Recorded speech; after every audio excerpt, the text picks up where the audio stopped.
మోకాల నొప్పులకు ఎటువంటి సర్జరీ లేకుండా ఎపియాన్ పెయిన్ క్లినిక్ అందిస్తున్న అత్యాధునిక చికిత్స.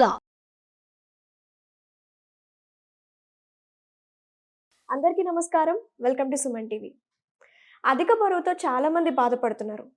ఈ సమస్యని ఎలా తగ్గించుకోవాలనుకున్నా కూడా మళ్ళీ అధిక బరువు అవుతున్నారు. ఎన్నో ప్రయత్నాలు చేస్తున్నారు, అయినా కూడా బరువు తగ్గట్లేదు. అసలు దీన్ని ఎలా తగ్గించుకోవాలి, ఆయుర్వేదంలో ఎలాంటి చికిత్సలు ఉన్నాయి అనే విషయాలు వివరించడానికి మనతో పాటు ఉన్నారు డాక్టర్ ఎం రాజలక్ష్మి గారు, ఎండి ఆయుర్వేద. వారితో మాట్లాడి ఒబెసిటీ గురించి మరిన్ని విషయాలు తెలుసుకుందాం.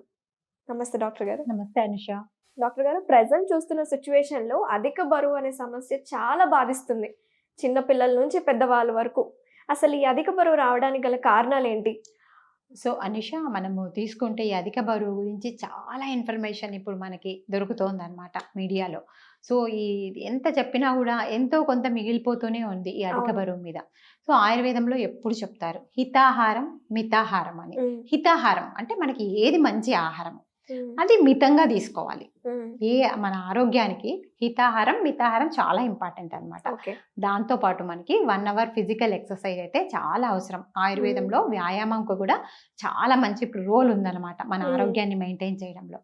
సో హితాహారం మితాహారం వ్యాయామం 6 to 8 అవర్స్ మంచి నిద్ర కూడా ఆయుర్వేదంలో నిద్రకు కూడా ఒక మంచి ప్రముఖ స్థానం ఉందన్నమాట. అంటే మన ఆరోగ్యాన్ని బ్యాలెన్స్ చేయడంలో నిద్ర, స్ట్రెస్ ఫ్రీగా ఉండడం, అంటే చాలా వరకు మానసిక ఆరోగ్యాన్ని మనము మెయింటైన్ చేస్తూ ఉంటే మనకు ఈ అధిక బరువు సమస్య వచ్చే క్వశ్చనే ఉండదు అనమాట.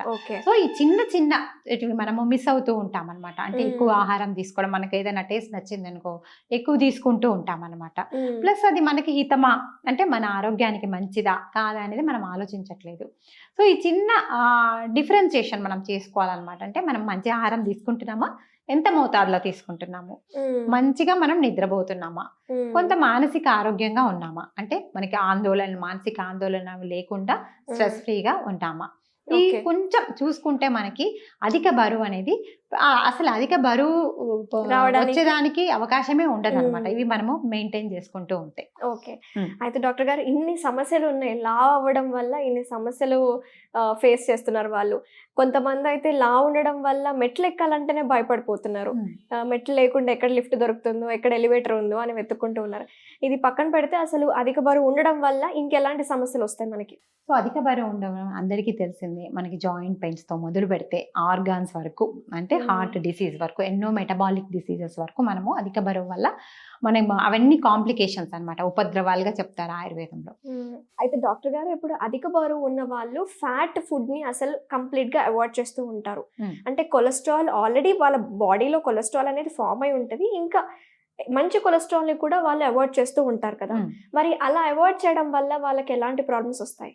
సో మనకి అన్ని అవసరం, ఒక బ్యాలెన్స్డ్ డైట్, హోల్సమ్ డైట్ మనకు అవసరం అనమాట మన బాడీకి. సో అన్నీ తీసుకోవాలి మనము. ఇక అంటే మనకు సంబంధించిన పిండి పదార్థాలు అయితే ఏంటి, ప్రోటీన్స్ అయితే ఏంటి, కొవ్వు పదార్థాలు అన్నీ మనం తగిన మోతాదులో తీసుకోవడం వల్ల మనకి ఈ మెటబాలిజం అనేది కరెక్ట్గా ఉంటుంది అనమాట. మెటబాలిజం ఎప్పుడు కరెక్ట్గా ఉంటే మనకు ఏ రకమైన వ్యాధులు కూడా మన దగ్గరికి రావన్నమాట. సో అన్ని బ్యాలెన్స్డ్గా తీసుకోవడమే మంచి ఆరోగ్య ఆహారంగా మనం చెప్తూ ఉంటాం అనమాట. ఓకే, అయితే ఫ్యాట్ ఫుడ్ ని అవాయిడ్ చేయకూడదు అంటారు. ఫ్యాట్ ఫుడ్ అంటే ఎక్కువ ఫ్యాట్, అంటే ఎక్కువ ఫ్యాట్స్ మనం తీసుకోకూడదు. ఎక్కువ ఫ్యాట్స్, ఎక్కువ స్వీట్స్, అధిక కెలోరీలు ఉండే ఫుడ్స్, డీప్ ఫ్రైడ్ ఐటమ్స్, ఇలాంటివన్నీ మనం ఎప్పుడు సులభంగా జీర్ణమయ్యే సాత్విక ఆహారం తీసుకోవడం వల్ల చాలా రకాల వ్యాధులను మనము ప్రివెంట్ చేయొచ్చు అనమాట. అంటే ఆ వ్యాధులు రాకుండానే మనం ప్రివెంట్ చేయొచ్చు. ఇంకొక విషయం డాక్టర్ గారు, ఇప్పుడు ఒబేసిటీతో బాధపడుతున్న వాళ్ళు కార్బోహైడ్రేట్స్ ని కూడా అవాయిడ్ చేస్తూ ఉంటారు.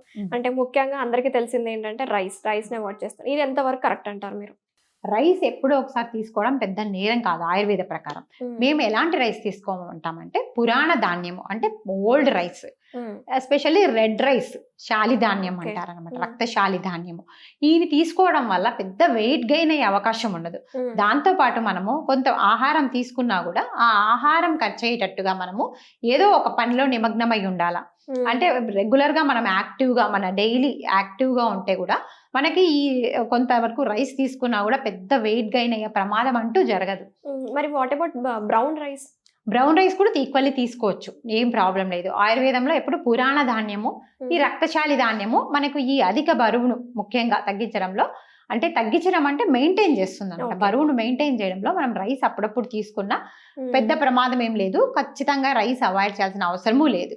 ముఖ్యంగా డైట్ విషయానికి వస్తే మీరు ఎలాంటి డైట్ సజెస్ట్ చేస్తారు లావుగున్న వాళ్ళకి? సో ఆయుర్వేదంలో ఎలాంటి డైట్ అంటే ముఖ్యంగా మన మెటబాలిజం ఇంక్రీజ్ చేసే డైటే ఉంటుంది అనమాట. ఆయుర్వేద ప్రకారం కూడా ముఖ్యంగా మనం ఎన్నోసార్లు మాట్లాడుకున్నాం అవును. ఈ ఉలువలు, ముఖ్యంగా మరీచ అంటారు ఆయుర్వేదంలో, అంటే మిరియాలు. మిరియాలు అనేది కూడా వాళ్ళ డైట్ లో రెగ్యులర్ గా వాడుకుంటూ ఉంటాయి. ఇప్పుడు కొన్ని పచ్చి కూరగాయలు మనం సలాడ్స్ రూపంలో తీసుకుంటాం కదా, ఖచ్చితంగా అందులో మిరియాల పొడి అనేది యాడ్ చేసుకోవాలి. Okay. ఎలా అయినా వాళ్ళ బాడీలోకి ఒక 1/2 స్పూన్ మిరియాలు రెగ్యులర్ గా వెళ్ళేటట్టు చూసుకోవాలి. ఈ ఉలువలు లాంటివి, త్రిఫలాలు, ఇంతకు ముందు మనం ముందు వీడియోస్ లో కూడా త్రిఫలాల గురించి చాలా వివరణ ఇచ్చామన్నమాట. ఈ హరితకి, విభీతకి, ఆమలకి అంటాం. అంటే కరక్కాయ, తానికాయ, ఉసిరికాయ, ఉసిరికాయ. దీంతో చేసిన చూర్ణాన్ని రెగ్యులర్ గా ఒక గ్లాస్ వాటర్ లో ఒక 5 గ్రామ్స్, ఒక గ్లాస్ వేడి నీళ్ళలో ఒక 5 గ్రామ్స్ కలిపి తీసుకోవడం వల్ల కూడా వెయిట్ అనేది మెయింటైన్ అవుతూ ఉంటుంది అనమాట. సో త్రిఫలా చూర్ణం కూడా ఒక చిన్న హోమ్ రెమెడీగా మనము అంటే స్పీడప్ చేస్తుంది వెయిట్ అవును. తగ్గించడంలో. అధిక బరువు ఉండే వాళ్ళలో, రెగ్యులర్ హెల్దీ వాళ్ళు కూడా త్రిఫలా ఇంకా తీసుకోవచ్చు. చాలా యూజెస్ కూడా ఉన్నాయి కదా డాక్టర్ గారు ఈ త్రిఫలా చూర్ణం వల్ల. ఆ. కాన్స్టిపేషన్ ప్రాబ్లం ఉన్న వాళ్ళకి ఉన్న కూడా వాళ్ళకు కూడా క్లియర్ అవుతుంది, ఒకసారి డీటాక్సిఫై అవుతుంది మనం బాడీ. ఇంతకు ముందు చేసిన వీడియోస్ లో కూడా చేసిన చెప్పుకున్నాం yes, కాబట్టి ఇది పక్కన పెడితే డాక్టర్ గారు మనకి ఆయుర్వేదంలో ఎలాంటి చికిత్సలు ఉన్నాయి ఒబెసిటీకి? సో ఆయుర్వేదంలో చాలా చికిత్సలు ఉన్నాయి. అంటే కొంతమంది ఏంటంటే మంచి డైట్ తీసుకుంటూ ఉంటారు, వ్యాయామం చేస్తూ ఉంటారు, మంచి నిద్రపోతూ ఉంటారు, స్ట్రెస్ ఫ్రీగా కూడా ఉంటారు, మానసికంగా కూడా ఆరోగ్యంగా ఉంటారు. అయినా కూడా కొంతమందికి వెయిట్ అనేది తగ్గరనమాట. వాళ్ళు చాలా మంది అడుగుతూ ఉంటారు, మేము అసలు ఏం తీసుకోము, బాగానే అన్ని రెగ్యులర్ గా హెల్దీ లైఫ్ స్టైలే ఫాలో అవుతుంటాము, ఫిట్నెస్ గానే ఉంటాము, కానీ వెయిట్ తగ్గడం లేదు Hmm. అంటారు. అప్పుడు మనము కొంత రూట్ కాజ్ తీసుకోవాలి వాళ్ళకి. అంటే దానికి ఒబేసిటీకి మూల కారకం ఏంటి అనేది ఆ రూట్ కాజ్ తీసుకొని మనము వాళ్ళకి చికిత్స చేయడం జరుగుతూ ఉంటుంది అనమాట. ఓకే. అంటే ఫస్ట్ ఒకరు మన దగ్గరికి అధిక బరువుతో వస్తూనే వాళ్ళలో ఏమైనా థైరాయిడ్ ఇష్యూస్ ఉన్నాయా, లేకపోతే ఏమన్నా వేరే అదర్ హార్మోనల్ ఇంబ్యాలెన్స్ ఉందా, లేకపోతే స్ట్రెస్ తో ఇబ్బంది పడుతున్నారా, లేకపోతే ఏదైనా ఆర్గానిక్ డిఫెక్ట్స్ తో ఉన్నారా, ఇవన్నీ మనము కొన్ని టెస్ట్ల రూపంలో తీసుకుంటాం అనమాట వాళ్ళ Okay. దగ్గర. అంటే మనము జస్ట్ లిపిడ్ ప్రొఫైల్ ఒకటి, కంప్లీట్ బ్లడ్ పిక్చర్, అనీమియాతో ఉండారా, కిడ్నీ ప్రొఫైల్, ఇవన్నీ. కొంతమందికి ఏంటంటే అన్నెసెసరీ వాటర్ కూడా అక్యుములేట్ అవుతూ ఉంటుంది బాడీలో, ఎక్స్క్రిషన్ కూడా సరిగ్గా ఉండదు అనమాట. ఇవన్నీ క్లియర్ చూసుకొని మనము ఆ రూట్ కాజ్ ని ఫస్ట్ ట్రీట్ చేస్తాం అనమాట. అంటే వాళ్ళలో ఉండే ప్రాబ్లమ్స్ ని ఫస్ట్, దానివల్ల వచ్చే ఒబేసిటీ అయితే ఫస్ట్ మనం దీనికి ట్రీట్మెంట్ ఇస్తాం. తర్వాత మనం ఏం చేస్తామంటే మెటబాలిజం కరెక్ట్ చేసే యాక్టివిటీస్ ఉంటాయి ఆయుర్వేదంలో. దీపన పాచనాలని ఇస్తాం. అంటే వాళ్ళ మెటబాలిక్ రేటును పెంచే కొన్ని ద్రవ్యాలు ఉంటాయి. ఫర్ ఎగ్జాంపుల్ మనం ఇందాక మిరియాల గురించి మాట్లాడుకున్నాం. అట్లా మిరియాలు లాంటివి, శుంఠి, పిప్పళ్ళు, ఈ మిరియాలు, ఈ 3 కలిపిన పౌడర్ త్రికటు Okay. చూర్ణం అంటాం ఏం అనమాట. చూర్ణం అది? త్రికటు చూర్ణం అంటాం అనమాట. అంటే దీంట్లో శుంఠి ఉంటుంది, పిప్పళ్ళు మిరియాలు? ఉంటాయి, మిరియాలు ఉంటాయి. ఓకే. ఈ 3 కలిపిన చూర్ణం ఈక్వల్ క్వాంటిటీస్ లో అంటే మనం ఇది ఇంట్లో తయారు చేసుకోవచ్చు అంటారా? ఇంట్లో తయారు చేసుకోవచ్చు, లేకపోతే మార్కెట్ లో కూడా మనకు త్రికట్టు చూర్ణం దొరుకుతుంది అనమాట. సో ఈ మందాగ్ని ఉండే వాళ్ళకి, అంటే కొంతమందికి సరిగ్గా ఆకలి అనేది ఉండదు, కొంతమందికి ఏంటంటే ఆకలి వేసుకొని ఫుడ్ తీసుకున్నా కూడా డైజెషన్ కూడా అవ్వదు వాళ్ళకి. సో ఇండైజెషన్, వీటిల్లో అంతా మన మెటబాలిజం కరెక్ట్ చేసే కూడా మన త్రికటుకు ఉందన్నమాట. సో ఈ త్రికటు చూర్ణాన్ని మనం ఒక 1/2 స్పూన్ to 1 స్పూన్ రెగ్యులర్ గా ఒక 1 మంత్ వరకు అలా ఇవ్వడం వల్ల చాలా వరకు వాళ్ళ మెటబాలిజం కరెక్ట్ అవుతుంది అనమాట. సో ఇది కొంచెం మనం కేర్ఫుల్ గా తీసుకోవాలి. ఎందుకంటే పిప్పళ్ళు అనేటివి కొంచెం ఉష్ణవీర్యం అనమాట, కొంచెం వేడి చేసే తత్వం ఉంటుంది కాబట్టి ఈ మిరియాలు కూడా వెయిట్ చేస్తాయి కదా మిరియాలు డాక్టర్ కొంచెం చలువ చేస్తుంది, పిప్పళ్ళు ఆహా. మనకి బాగా వేడిని కలిగిస్తాయి. గారు? ఓకే. అయినా కూడా మనం ఈ శుంఠి, పిప్పళ్ళు, మిరియాలు ఈక్వల్ క్వాంటిటీ తీసుకో. తయారు చేసిన చూర్ణాన్ని మనము రెగ్యులర్ గా తీసుకోవడం వల్ల కూడా మెటబాలిజం అనేది కరెక్ట్ అవుతుంది. సో ఈ మెటబాలిజం కరెక్షన్ అయిన తర్వాత మనము డీటాక్సిఫికేషన్ అని వెళ్తాం అనమాట. డీటాక్సిఫికేషన్ అంటే వాళ్ళ బాడీలో ఉండే టాక్సిన్స్ ని రిమూవ్ చేసే ప్రక్రియలు ఉంటాయి. ముఖ్యంగా వాళ్ళలో పంచకర్మ పంచకర్మ treatments. చికిత్స లాంటివి, అంటే విరేచనం ప్లాన్ చేస్తాం వాళ్ళకు రెగ్యులర్ గా. విరేచనం తర్వాత బస్తీ అంటాం, అంటే మన భాషలో వాడుక భాషలో ఎనిమాస్ అన్నమాట. సో ఆ మెడికేటెడ్ లిక్విడ్ కషాయాన్ని మనం బస్తీ రూపంలో త్రూ యానల్ రూట్ ఇస్తాం అనమాట. సో అక్కడ రెక్టల్ అబ్జార్ప్షన్ బాగుండి వెంటనే మనం తీసుకున్న లేఖన ద్రవ్యాలు, అంటే మన బాడీలో ఉండే ఫ్యాట్ ను పారద్రోలే ద్రవ్యాలతో మనము వస్తీ ఇస్తాం అనమాట. ఓకే. ఈ వస్తీ ఇవ్వడం వల్ల కూడా వాళ్ళకి చాలా వరకు టాక్సిన్స్ ఎలిమినేట్ అవుతూ ఉంటుంది. టాక్సిన్స్ ఎలిమినేట్ అవ్వడం వల్ల కూడా మెటబాలిజం అనేది కరెక్ట్ Correct అవుతుంది అయిపోతుంది. అనమాట. సో ఇవన్నీ చేయడం వల్ల తర్వాత వాళ్ళకి అక్కడ ఫ్యాట్ అంతా తగ్గడం వల్ల కొంత బాడీలో కొంత టిష్యూ లూజ్ అవ్వడము, కొంత స్కిన్ అనేది లూజ్ అవ్వడం ఇలాంటివి కూడా ఉంటుంది అనమాట. సో అవన్నీ మళ్ళీ మనము వాటిని మామూలు రీస్టోర్ చేసేదానికి కొన్ని రకాల మర్దనాలు, ఉద్వర్తనాలు ఇలాంటివి కూడా చేస్తూ ఉంటాం అనమాట. అంటే ఆ స్కిన్ టైటనింగ్ కూడా జరుగుతూ ఉంటుంది.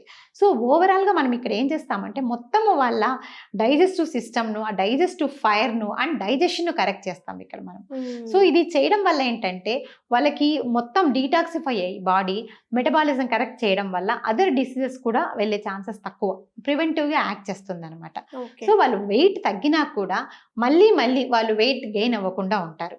సో కొంతమంది మనం చూస్తూ ఉంటాం, చాలా డైట్స్ ఫాలో అవుతారు, కొన్ని రోజులు అధికంగా వ్యాయామం చేస్తారు, మళ్ళీ వెంటనే రీగెయిన్ అవుతారు. ఎంత ఫాస్ట్ గా వాళ్ళు తగ్గుతారో మళ్ళీ రీగెయిన్ అవుతారు. ఆ డైట్ వాళ్ళు లైఫ్ లాంగ్ పాటించలేరు కదా. కొన్ని డైట్స్ వాళ్ళు ఫాస్టింగ్ చేస్తూ ఉంటారు, ఇంటర్మీడియట్ ఫాస్టింగ్ అని ఇదని అవన్నీ రిజల్ట్స్ ఇస్తాయి. కానీ మళ్ళీ ఎంతవరకు అది వాళ్ళు మళ్ళీ వాళ్ళ మామూలు లైఫ్ స్టైల్లోకి వెళ్ళిపోతారు, వాళ్ళు మళ్ళీ వెయిట్ గెయిన్ అవుతూ ఉంటారు. సో ఆయుర్వేద చికిత్సల్లో ఉండే ఇదేంటంటే మనము ఒక ఓవరాల్ హెల్త్ ను అక్కడ మనము కరెక్ట్ చేస్తున్నాం. ఓవరాల్ హెల్త్ కరెక్ట్ అవ్వడం వల్ల ఏంటంటే మళ్ళీ వాళ్ళకి ఆ క్రేవింగ్స్ అవి రావు. ఈ హెల్త్ ఈ లైఫ్ స్టైల్ వాళ్ళు ఫాలో అవుతారు కదా మనం చెప్పిన లైఫ్ స్టైల్, దాని వల్ల కూడా మళ్ళీ బరువు పెరిగే అవకాశం తక్కువ అనమాట. సో ముఖ్యంగా అంటే మనము స్మాల్ హోమ్ రెమెడీస్ చెప్పాం కదా, వాటిలో ఈ త్రిఫలా చూర్ణం తీసుకోవడం, త్రికటు చూర్ణం వాళ్ళు యాడ్ చేసుకోవడము, ఈ డైట్ లో కొంచెం మిరియాలు, శుంఠి ఇలాంటివి యాడ్ చేసుకోవడము, ఉలవలు అప్పుడప్పుడు తీసుకోవడము, ఇవన్నీ వాళ్ళ శరీర తత్వానికి అనుగుణంగా తీసుకోవడము, ఈ వ్యాయామం అనేది రెగ్యులర్ గా చేయడం, దీనివల్ల వాళ్ళు చాలా వరకు వెయిట్ అనేది మెయింటైన్ చేసుకోవచ్చు అనమాట. సో ఇది ఒక వెయిట్ మెయింటెనెన్సే కాకుండా అదర్ డిసీజెస్ రాకుండా కూడా ఒక ప్రివెంటివ్ ప్రొసీజర్గా మనము వాళ్ళకి ఇస్తామన్నమాట. అంటే తర్వాత కూడా వాళ్ళకి అప్పుడప్పుడు ఇయర్లీ వన్స్ అలా డీటాక్సిఫికేషన్ చేసుకోవడం వల్ల కూడా మళ్ళీ వెయిట్ గెయిన్ అవ్వకుండా ఉంటారు. సేమ్ టైము అదర్ డిసీజెస్ నుంచి కూడా వాళ్ళకి ప్రొటెక్షన్ ఉంటుంది అన్నమాట. ఓకే, థ్యాంక్ యూ డాక్టర్ గారు, చాలా చక్కగా వివరించారు. అధిక బరువు సమస్యతో బాధపడుతున్న వాళ్ళకి చాలా చక్కటి ట్రీట్మెంట్స్ ఉన్నాయి, ముఖ్యంగా మనకు ఆయుర్వేదంలో మీరు చెప్పినట్టు. అండ్ మనం తీసుకోవాల్సిన డైట్ కూడా మీరు చక్కగా వివరించారు. థ్యాంక్ యూ డాక్టర్ గారు. నమస్తే అనుష.